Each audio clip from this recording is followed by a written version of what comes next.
Halo, selamat datang di Gen Adi Lab. Di video kali ini saya ingin membahas mengenai pestisida, ya Bapak Ibu.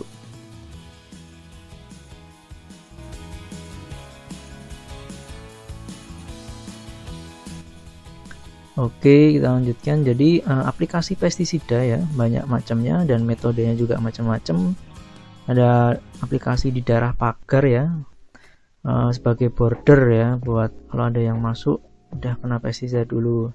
Kemudian kalau alatnya udah canggih, ini biasanya digunakan foliar ini buat perkebunan yang dia luas, hektaran ya, 5 hektar 10 hektar lebih, jadi lebih efektif. Kemudian tanamannya juga udah tinggi, biasanya semprot gitu. Nah, ini soil, bagian tanah ya, kita bisa aplikasikan pada tanah, kemudian ditabur juga di broadcast bar gitu. Kemudian ada ini space treatment nih, mungkin seperti ini ya, foliar ya, mirip-mirip. Kemudian ada spot, jadi bagian-bagian tertentu aja, jadi nggak semua. Kemudian ada kocor juga Bapak Ibu. Nah, kita masuk ke klasifikasinya. Jadi klasifikasi pestisida itu dibagi, menurut saya ada 3 ya, berdasarkan ini kimia, struktur kimianya. Kemudian according to their mode of action, ini tuh mekanismenya Bapak Ibu. Jadi mekanisme dia menyerang kalau nggak salah, bagian caranya ya. Kemudian ini bagaimana cara their mode of entry, ini cara masuk ya, masuk ke dalam internalnya, hamanya dan lain-lain. Kita lihat lagi. Nah, ini ada berdasarkan apa ini, kimia ya, ada organofosfat, life stage activity, bagian telur, larva, adult. Nah, ini mungkin objeknya ya, kayak gitu. Kita coba yang lain dulu, banyak sekali. Ini Bapak Ibu cara kerja mode of action ya, jadi kemampuan kan itu ya, sasaran, cara kerja.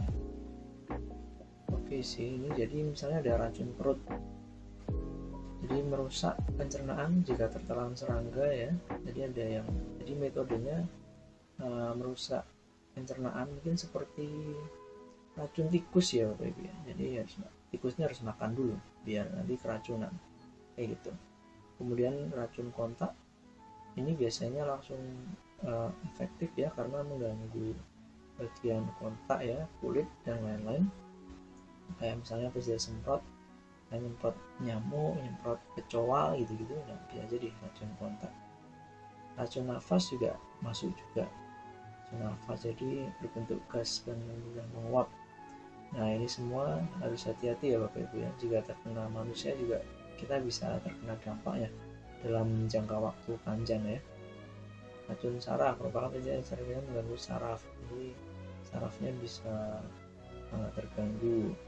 Ada protoplasmik, racun bekerja merusak protein dalam tubuh.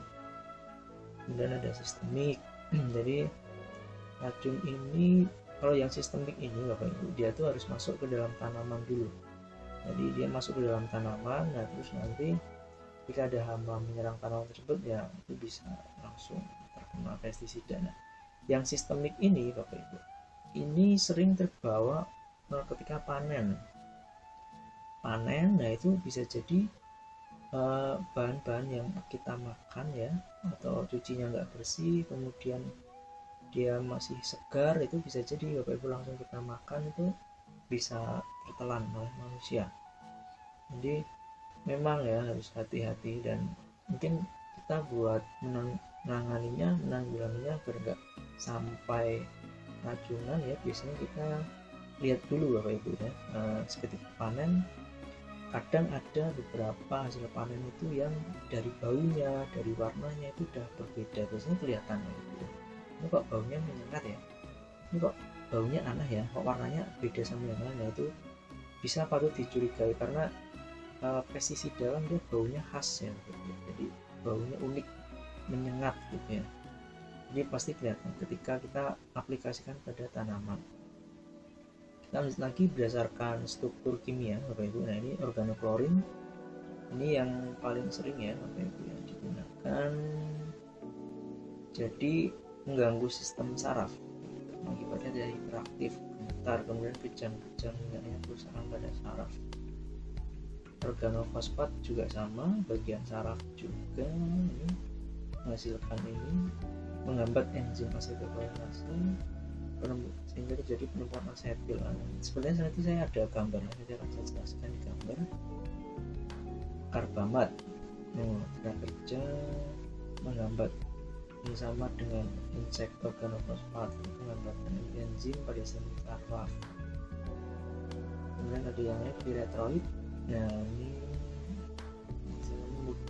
nanti mulai tahu, Bapak bisa baca sendiri ya, di pause silahkan videonya. Saraf juga klasifikasi ini sebagai penggambar aja.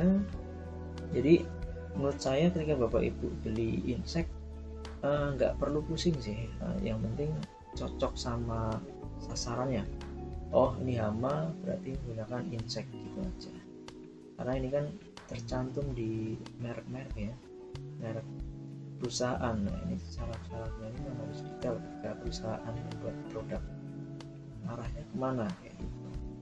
Cara kerja mengatasi koli dan ini udah masuk ke dalam molekulernya kayak gitu, saraf besar otot itu ya, macam-macam. Jadi menurut saya buat Bapak Ibu yang berprofesi sebagai petani nggak usah pusing-pusing ya, yang penting cocok aja. Oh ini bakteri berarti pakai bakteriside gitu. Nah ini mungkin ditujukan ke yang mahasiswa ya, buat teman-teman yang lagi mahasiswa ini bisa buat referensi, mungkin peneliti bisa buat referensi. Ini kita langsung lanjut ke translocation enzymatic mobility. Jadi itu ketika kita melakukan aplikasi ya, ini ada beberapa hal yang perlu diperhatikan. Jadi aplikasi pada daun itu bisa masuk ke dalam daun ya, jadi ngumpul di daun kemudian masuk melalui ini jaringan daun gitu, atau mungkin bisa masuk melalui lubang alami daun. Nah itu bisa jadi kita semprot ya, apalagi yang sistemik ya, dia harus masuk juga kan ke dalam daun, dalam tanaman melalui daun dan lubang-lubang alami yang lain. Kalau di batang ada lentisel, di ujung sini ada hidatoda, di sini ada, di bawah daun ada stomata gitu. Nah ketika kita udah aplikasikan, kita harus memperhatikan ada beberapa faktor yang menyebabkan pestisida itu ini wash off, tercuci ya, jadi bisa hilang. Misalnya terkena hujan ya, rainfall, kemudian nanti ya tercuci. Ini ada penetratif properti kompon, jadi mungkin tidak efek penetrasinya enggak terlalu bagus. Nah bisa jadi terbawa tadi ya, jatuh tadi dari daun kayak gitu. Insecticide toxicity, jadi ini rata-rata aplikasi dan toksisitas ya, jadi rata-rata kita menyemprot juga berpengaruh. Mungkin seminggu sekali dibanding 2 hari sekali akan lebih cepat yang 2 hari sekali ya, karena intensitasnya juga diperbanyak. Tapi ya perlu hati-hati juga itu sih, sama toksisitasnya gimana, udah masih toksin nggak terhadap patogen gitu, sama dan penyakit. Tadi time resistant aktif kemudian itu apa itu. Nah mungkin sekilas aja ya kita pendahuluan tentang pestisida. Besok di video selanjutnya saya akan bahas tentang akarisida. Oke, demikian video dari saya, terima kasih, sampai jumpa di video selanjutnya.